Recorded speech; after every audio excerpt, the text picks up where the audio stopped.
Nicolas Évrard, maire de Servoz, vice-président de la communauté de communes de la vallée de Chamonix-Mont-Blanc, en charge du territoire et de l'innovation. Le PPA aujourd'hui arrive finalement à une étape un peu de bilan et il est nécessaire pour nous, pour comprendre, pour réfléchir à l'avenir, de faire justement un petit peu une évaluation de ce qui a été positif et de ce qui a été négatif. Il est certain que le PPA a été pris dans un moment d'urgence, comme une réaction nécessaire justement à un épisode de crise aiguë, même si nous, acteurs locaux, monde associatif, élus, nous sommes convaincus depuis des années qu'effectivement il y a un enjeu qui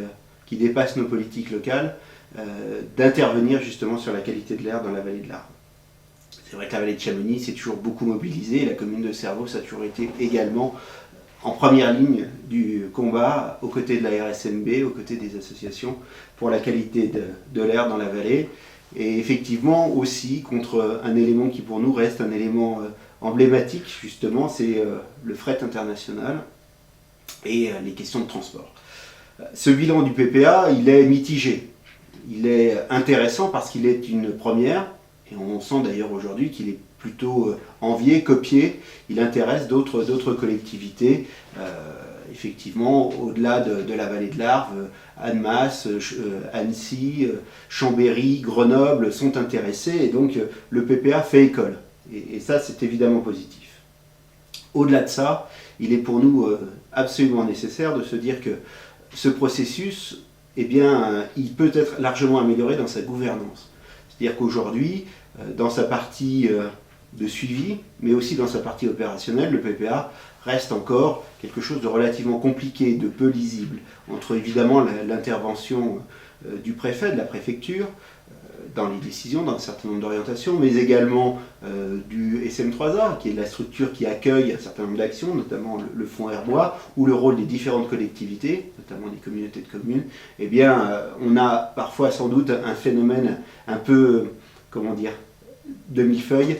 d'enchevêtrement des responsabilités, des compétences qui ne sont sans doute pas lisibles pour la population et pas toujours compréhensibles.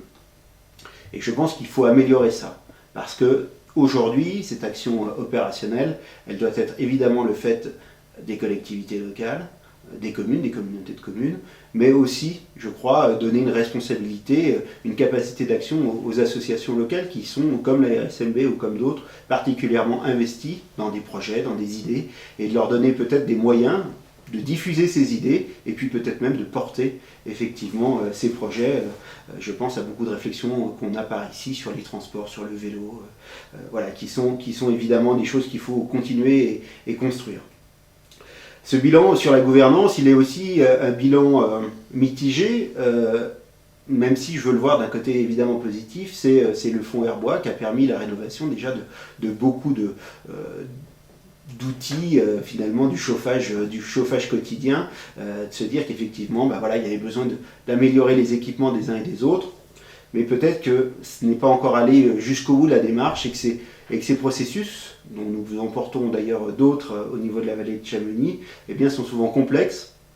et les gens ont besoin d'être accompagnés là-dessus. Et donc il y a sans doute la nécessité de simplifier encore ces processus, que ce soit le fonds Herbois d'un côté, mais aussi les processus comme Habiter mieux,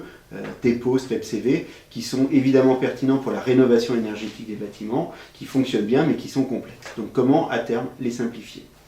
Et puis tout cela pour se dire qu'un des grands enjeux et un bilan finalement de ce PPA doit nous amener à avoir des perspectives plus ambitieuses sur les transports locaux, bien évidemment, à un échelon pas seulement des communautés de communes, mais à un échelon plus large. Et je pense pour moi qu'au minimum de Cluses à ici, il faut travailler ensemble, et sans doute même sur toute la vallée de l'Arve pour améliorer le transport de Genève jusqu'à nos stations,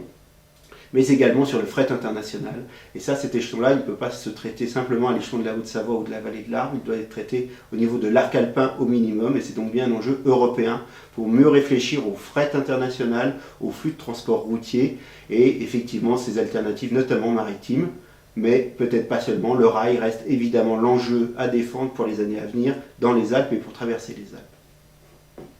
Merci monsieur. Merci.